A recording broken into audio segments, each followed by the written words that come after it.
We are obligated as a business to try and take as much of your money as possible. That's why we've come up with new products to sell you. We got shirts, we got hats, we got all kinds of things for you. If you want a Brock Life shirt, if you want a Jetpack Rescue Squad shirt. Ooh, that salmon cannon shirt's cool. If you want any of that stuff, you want a hat that says "They's Aliens," we got you. We have concerns.com/shop.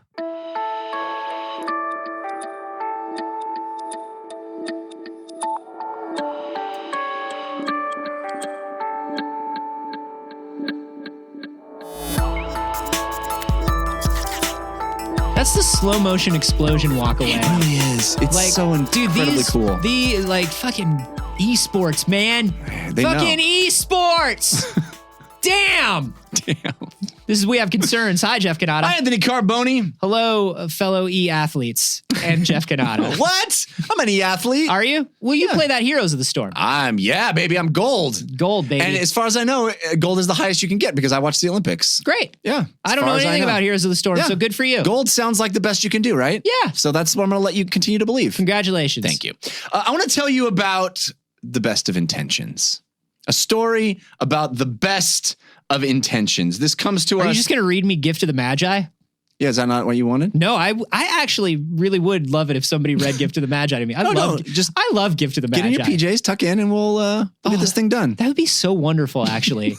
It would be really wonderful to just like tuck into bed and have somebody read me Gift of the Magi. Whoa, there's an app for that, right? We got to get an app like come and read me a bedtime story. It's not, and don't you fucking say it's Audible or whatever, you jerks. Yeah, it's not Audible. We're talking about Uber for moms to come over and tuck you in. This is a really, you think I'm joking. I think not in a sexy way, you creeps. It's called Bedtime Story with 2 E's at the end instead of a Y. And you get somebody to come to your house and they read you a story. God, I would love that. And they tuck you in and they give you a glass of milk. So nice.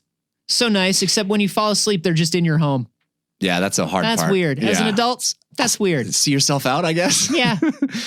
This is a story about the best of intentions that was sent to us by Adrian Gonzalez over on the Facebook group, which is Adrian. Facebook.com/group/give us all your information. No. Sorry. We have concerns. Yeah. I mean. Facebook is great and wonderful, and they do no wrong. And join the Facebook group where nothing bad can happen on the platform. Right. Speaking of nothing bad can happen, this is something I've never heard about. Maybe you have. You are more of a, I don't know. I'm stuck in California. I feel like all I know about is California history. Mm-hmm. But 1986 in Cleveland. Hey! My family's from Cleveland. Oh, well, maybe you know of this. Yeah. In 1986 in Cleveland, there was something called Balloonfest. Have you heard of Balloonfest? Oh, yeah. It's where they attempted to break the world record of releasing balloons into the air, the number of balloons released into the air, right? Breaking a record set by Disneyland, actually. The goal was to launch 2 million balloons into the air. They were only able to do 1.5 million balloons. And this is actually, there's some video I watched of this from the time. This looks like an amazing thing. They shut down a city block in Cleveland. They put a giant net. It was one of the ones that wasn't already just shut down by by life and history and the economy. Yeah. They used one of the city blocks that's not being used for whatever reason. They shut down one of the active city blocks. Where people were still doing things. Yeah. Anyway, go on. And they tied a net from one half of the city block to the other. So it was completely netted. And then 2,500 volunteers went to the middle of the street with these giant tanks and these balloons, and they filled balloons all day long. And it was cool because they would fill them and just let them go, and they would go up into the net. Right. And you would just fill this massive net. And so this entire city block had this massive, it's beautiful. It's a gorgeous thing, and it seemed like a really fun event. People were laughing. They were, playing music. There was food. It was a whole kind of community bringing together Cleveland unity thing. It was done by the United Way. Everybody fucking loves balloons, man. I'll tell you what. My son, his favorite 3 things in the world are flags, brooms, and balloons. Yeah. He loves them. FBB, always be flag ballooning, something like that. Yeah, I mean, above and beyond like children, which like obviously children, from what Jeff just said, are distracted by anything. Yes. But like everyone loves a balloon. Everyone. Dude, I love a balloon. What's wrong with a balloon? Ain't nothing wrong with a balloon. Look at it, it's just hanging there. It floats. It floats. It fucking floats. Down here, we all float. What is the matter with if you don't love balloons, what up? Yeah. Well, these people would just seem delighted, filling balloons, letting them go, packing this thing. Now, here's the problem. They were set about to do 2 million balloons, but what happened being Cleveland is that there was a storm a-brewing. Sure. Storms a-brewing. So they ended up having to move up the release of the balloons considerably, cutting down their total balloon, the output.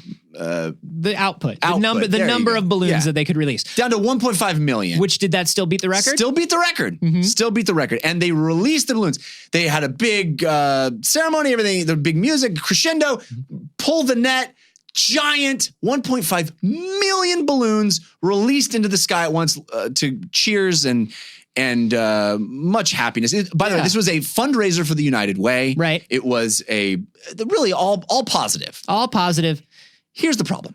Releasing all those balloons into the environment? Well, when you move up the release of something because there's a storm a-brewing, the balloons still have to deal with the storm that was a-brewing. And the storm still happens, and the balloons now are in the atmosphere. But balloon wall will block storm.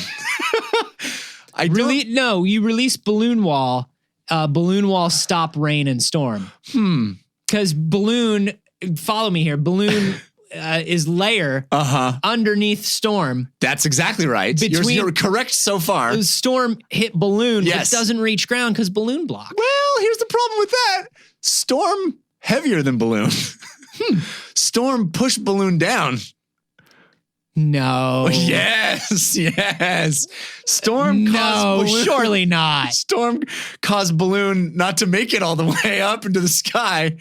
Balloons start blanketing the ground and going over rivers and lakes.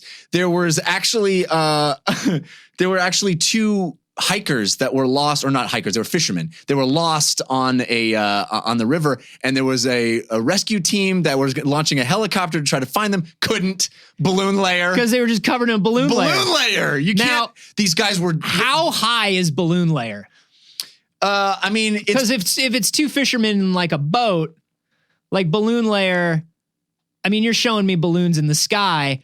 I want to see balloon layer in the ground. I mean, you're showing me balloons in the sky. I'll get you to balloon layer on the ground. Give me balloon layer. There's more balloon layers in the sky. Balloon layer on the ground is that. Wow. See, that's not giving me like a good, I can't tell. You know, it was 1986 and people didn't have cameras on them at all times. So No. But I can't I want to know, because there were these two guys in a boat on the river, and they could not be seen. So we're talking about a balloon layer that's at least a few feet high. 1.5 million balloons, dude. Yeah, I know, but it's spread out over an entire city, and look at that.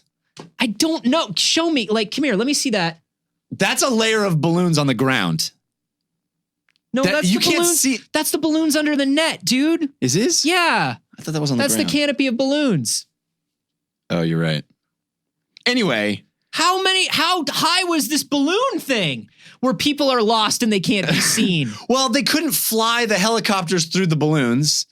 Then they couldn't But if they could, it would be very satisfying. It really would. There's nothing more satisfying than popping a balloon. That's imagine if you had, that packing material. Yeah. And you had a spinning razor blade in your hand. Oh my God. Right? Joy, pure joy. Although I don't think that, yeah. Oh man. Just flying a helicopter through those balloons. Those photos are incredibly beautiful. Incredibly beautiful. But it's turned into a horror show. Yeah, because those balloons are caught at the heights that they're at. So we'll put a link in the episode description. Yes. But it's like these balloons are caught at random heights. It's not like it pushed them all down at once. Well, eventually it did. And an airport had to close a runway because the runway was covered in balloons, which, by the way, most beautiful runway ever. This is such an awesome way to be trapped. This is the best disaster. This is the coolest nightmare. This is because I've been in a snowstorm, right? Yeah. And you're trapped inside because of a snowstorm and it's like snowy outside and it's kind of cool looking, but like not like balloons. Not like multicolored balloons. Here's the pertinent part of... And it's like the fact that balloons can shut a whole city down. It's the amazing. fact that it's just like, I'm sorry, we can't rescue these lost fishermen. Why? Balloons. Well, here's the pertinent part of that. So there's not tons of detail about this, but it says the Coast Guard was in the midst of a search for the rescue of 2 missing fishermen on Lake Erie when the balloons were released. The Coast Guard claimed that the balloons, which settled on the surface of the lake, made it impossible to see if anyone was in the water. Sadly, the 2 men were drowned. Holy shit. Can you imagine you're trying to tread water and be rescued and there's just mountains of balloons everywhere? And they're accidentally rubbing against your hair and it's making them stick to you.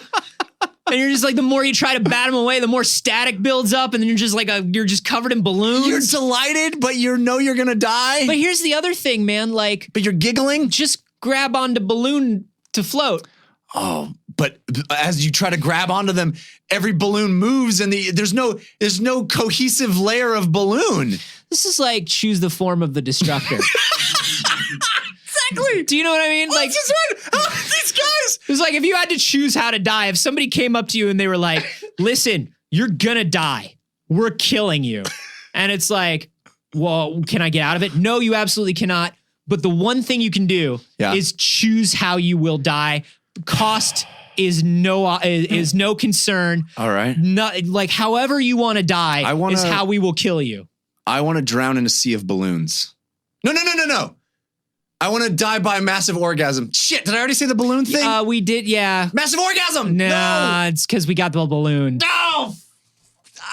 Now, depending on what kind of porn you're into, it may be one and the same. Well, fair. There's a lot of, we could still hire a couple women to come and sit on the balloons for you. I mean, latex is latex, right? Am I right? Yeah. So this is, I think that is insane. Clearly what has happened is these 2 fishermen wronged a witch at some point. They probably hit a witch with their Yaris. Probably did. But there wasn't a Yaris then. At that point in time, it was probably a Yugo or a Swift. A Swift. It was probably a Suzuki Swift. Their death was anything but swift. Yeah. That's the irony. So for weeks afterwards, how many injuries do they think these balloons caused? Well, 2 people sued. The wife of the fisherman sued. Sure. Yeah. Sure. 3.6 million she sued for. And then in 1986, one wife for both fishermen? Because that's another story. It's the rule of the sea. That's the rule of the sea. Because technically both of them were married to the sea first. That's right. There was just the wife was the mistress really of that relationship. And then another lawsuit, $100,000 lawsuit, owner of several expensive racehorses that injured themselves freaking out from the deluge of rain-soaked balloons. You ever seen that video of a horse playing with a giant ball? No. What? No. There's a video of a horse playing with this giant ball and it's rolling around. It's like falling all over and it just fucking loves this giant ball. Really? Yeah, it's very good. Very good video. But I'm just picturing that. I'm picturing these horses just like mashing around in these balloons. Yeah, it's like the McDonald's play area for horses. This is basically like dying in a giant ball pit. It's true. This is basically the equivalent of that. God, man, can you imagine if Instagram had existed at this time? Oh. Can you imagine how insufferable the Cleveland Instagram would have been? Like anybody you know in Cleveland would have been out in the middle of it, just like, wee, hashtag balloonacalypse. Yeah, so they made the balloons biodegradable. But for weeks after, they say balloons were washing up on the shore. Sure. It took a huge amount of time for the balloons to actually break down. Well, and biodegradable doesn't mean animals aren't going to swallow them, right? Like biodegradable does not mean there weren't a bunch of animals that choked on these balloons. This is an atrocity perpetrated by the United Way on the Cleveland public. I love that this is a plague of balloons. Like that, what do you call 1.5 million balloons in one place? A plague. Yeah, a plague of balloons. It's a plague. It's like a murder of crows. It's a murder of balloons. Yeah. So, the best of intentions. 20 balloons is a bunch. Like we've heard a bunch of balloons. Yeah. Anything over 20 is a murder. The other thing that they point out in this article is that helium is not a renewable resource. No, of course not. And the fact that they used a shit ton of helium to make this happen.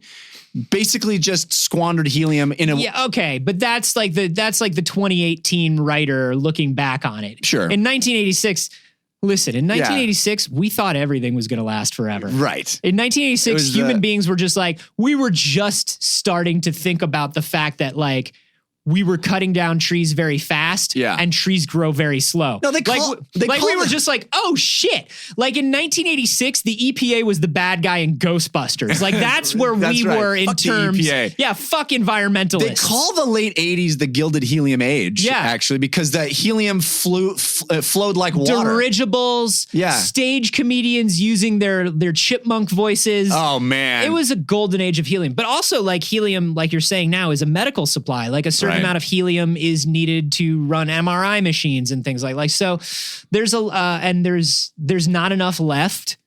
The second largest resource of helium after what we have now is the moon. Yeah. And people are seriously talking about mining the moon for helium, which that won't fuck shit up, I'm sure.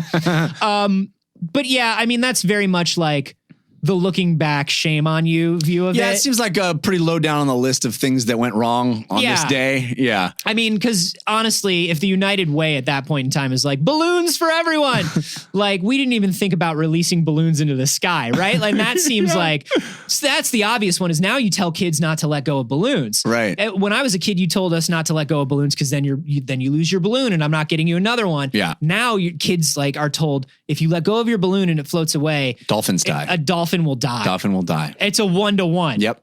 It is a literal 1-to-1 ratio. Yeah. Every time a balloon gets let go of, a fucking dolphin dies. Yeah, good job, Timmy. It is like you killed a dolphin today because of your loose grip. It is like killing a fairy. Yeah. You know? Your slippery fingers from all that mustard from your hot dog killed a dolphin. Yeah, I mean all of this stuff like obviously looking back releasing 1.5 million balloons is not a good thing to do. Here is the silver lining about all this though. If you're Cleveland. Mm-hmm. Nobody's breaking that record. No. That's your record, baby. It's locked in. You got that forever. It's locked in. Yeah. That's crazy. So congratulations, Cleveland. You did it. Did it. I want somebody, some enterprising book editor or journalist, I want somebody to go and collect every possible photo that people took of the balloon apocalypse on that day. And then get like an oral history of it to every person that encountered a balloon, every horse owner that had to clean up the carcass of their horse that frolicked in the balloons. Can you imagine a beautiful Tash and coffee table book? The day of the balloonapocalypse. The day the balloon plague descended on Cleveland. Oh, I would love that. And listen, once again, we are so sorry for that one woman's loss of both her husbands. But listen, I would love a beautiful book of these beautiful photos. And again, so sorry for your loss. Do you think that woman enjoys a nice balloon? Do you think she can ever go to the circus or a parade? The circus is just fraught, man. The circus is fraught, but like nobody should be able to go to the circus without feeling a little creeped. But like, yeah, just even going to like a theme park or a carnival or just like, or like Nissan Dollar Days. Yeah, a sporting event. Can you imagine if your Toyota truck event? If your PTSD trigger was just a balloon? What a horrible thing to be turned against you. Man, that is so funny. Yeah. And terrible. Once again, terrible. Sorry for your loss. All of our laughing is to mask our intense despair. Mm-hmm. Yeah. And also because it's very funny. Balloons. Have they ever hurt you? Yeah. Have you ever been hurt by a balloon? What's the worst thing that's ever happened to you that was caused by a balloon? Yeah. Somebody's got a story. Can I tell you? I want to hear it. As much as my son loves balloons, my in-laws, my father-in-law is a firefighter, and he constantly is saying like, don't let him bite the balloon because the kids it'll explode in their mouths and then it'll like go down their esophagus and they'll choke on it. And I'm like, that seems very specific. He's like, yeah, several times I've had to deal with that. Bite the balloon. Yeah, don't bite the balloon. Don't bite the balloon. I mean, don't. Don't bite the balloon. Let us know what the worst balloon-related event of your life is on Twitter. I'm at A Carboni. I'm at Jeff Cannata. And you can hashtag those bite the balloon. Don't bite the balloon. Don't bite the balloon, though. But hashtag bite. But hashtag bite the balloon. Yeah, but don't bite the balloon. Hashtag Cleveland.